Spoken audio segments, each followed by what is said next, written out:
呢一輯呢，就係介紹一下點樣拆後轆同埋係補胎嘅。為咗方便記認位置，我首先用支白色筆呢圈住呢一個窿。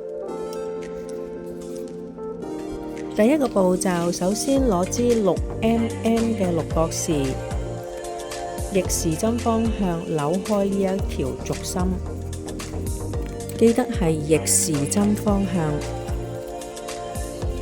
將支軸心好好咁放埋一邊，左手扶實個轆，右手撳低個波腳，準備呢啲補胎工具。首先用第一支撬胎棒喺最頂嗰個位撬開外胎邊，然後攞第二支撬胎棒拉開其他嘅部分。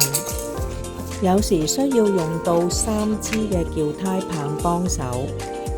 喺內胎嘴對面嘅方向抽返個內胎出嚟，根據早前用白色筆喺外胎記低嘅位置，就可以估計到內胎穿咗窿嘅位置。呢一條係原裝 Helix 嘅超輕內胎，需要用返佢特別材料去修補。而家首先修補外胎。反開外胎裏面就揾返個窿，喺上面塗抹補胎膠水，幾分鐘之後等佢半乾。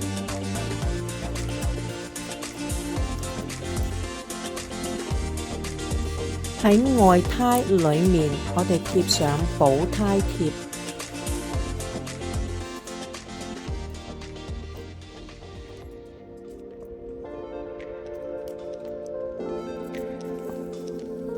俾啲力刮實佢，同埋刮平佢。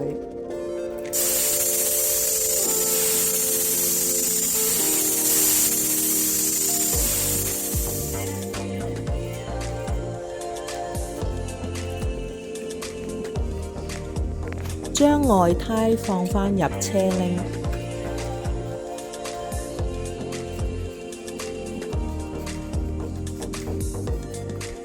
預備補好嘅內胎，或者係一條新嘅內胎，將補好嘅內胎打少少氣，方便攝入去車鈴裏邊。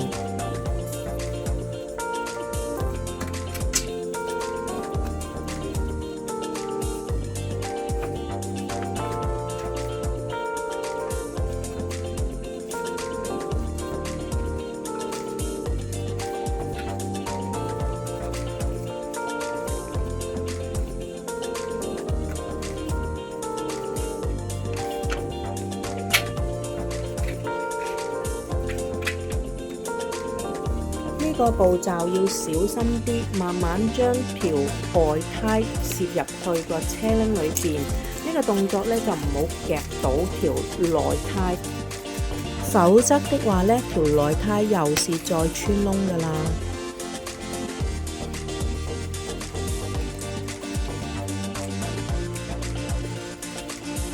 慢慢打少少氣落去。檢查一下啲位置有冇對好，有冇夾到條內胎。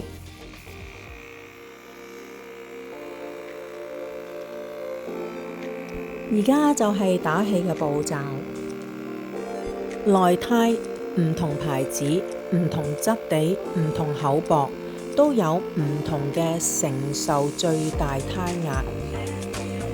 今次呢條胎最大嘅承受胎壓係55個 PSI。檢查胎嘴係垂直90度，唔好忘記個胎嘴蓋啊！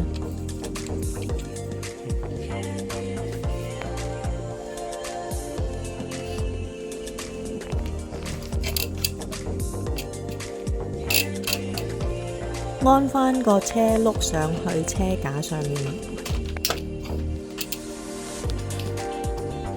穿返條軸心，差差唔多到尾聲部分啦，如果我有錯，請大家糾正我。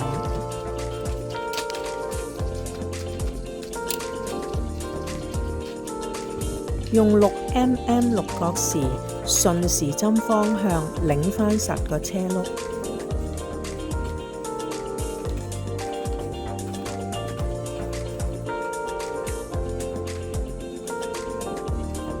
好嘢！